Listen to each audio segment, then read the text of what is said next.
से रिलेटेड जो इसरो का गगनयान मिशन है उसमें ह्यूमनॉइड वायुमित्रा को 2025 में फीचर किया जाएगा। ये पहली रोबोट होंगी हमारे देश की जो स्पेस में जाएंगी साइंटिस्ट से पहले, और इनको स्पेस में भेज के देखा जाएगा कि हमारे साइंटिस्ट हमारे यान पे सुरक्षित हैं कि नहीं। पहले कुकुर, बिलार, बंदर भेजा जाता था, अब उनका भी जीवन सुरक्षित करने के लिए हमने इनको भेजना स्टार्ट कर दिया। ठीक है, तो इनके फीचर्स आपसे पूछे जा सकते हैं। महिला है क्या? तो 2025 में Indian space research organisation plans to launch a Gaganyaan mission featuring an uncrewed robot called वायुमित्रा।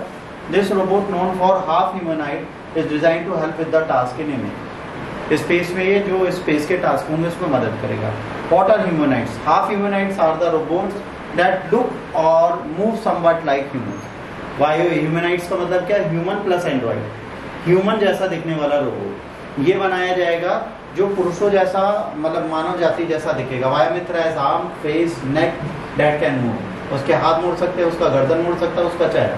These robots are mainly used to perform repetitive और dangerous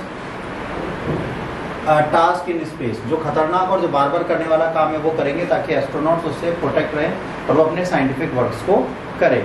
Y ISRO sending Vyommitra? Gaganyaan will test Vyommitra's ability as technology prototype. जो technology है उसके prototype को check करने के लिए पहले इसको भेजा जाएगा। Vyommitra will operate the controls monitor system inside the spacecraft and communicate with mission control on the earth. This will help ISRO gather information about how space travel effects humans. अभी क्या देखेगा कि जब ट्रैवल में स्पेस में हम लोग घूमने जाएंगे तो हमारे शरीर पे क्या प्रभाव पड़ेगा, इसको जांचने के लिए हम पहले किसको भेजेंगे? इनको। How Vyommitra skull design? Vyommitra skull is made from a special lightweight aluminium alloy called AISI10Mg. Okay, this material is strong, flexible and can withstand heat and mechanical stress. ये गर्मी भी झेल सकता है, प्रेशर भी झेल सकता है और मैकेनिकल स्ट्रेस भी झेल। Skull is about 200 mm into 200 mm in the size and weight only 800 grams, और सिर्फ 800 ग्राम का है। Design to endure the strong vibration during the rocket launch. इसे ऐसा डिजाइन किया गया जब रॉकेट लॉन्च का प्रेशर होगा, जो वाइब्रेशन होगा उसको भी ये बियर कर ले। Skull was created using additive manufacturing similar 3D printing. This method allows a complex design that reduce weight but maintain strength which is very important for the space. अब देखो, स्पेस में जाने के लिए वजन कम चाहिए पर मजबूती ज्यादा चाहिए, तो मजबूती ज्यादा है, वजन कम है, ये इसके साथ कर दिया गया। Low payloads weight is crucial in space, जो ये बता रहे हैं फालतू की कहानी है। इसीलिए हम क्या कर रहे हैं, AISI10Mg जैसे मटेरियल को यूज करके इनको बना रहे हैं।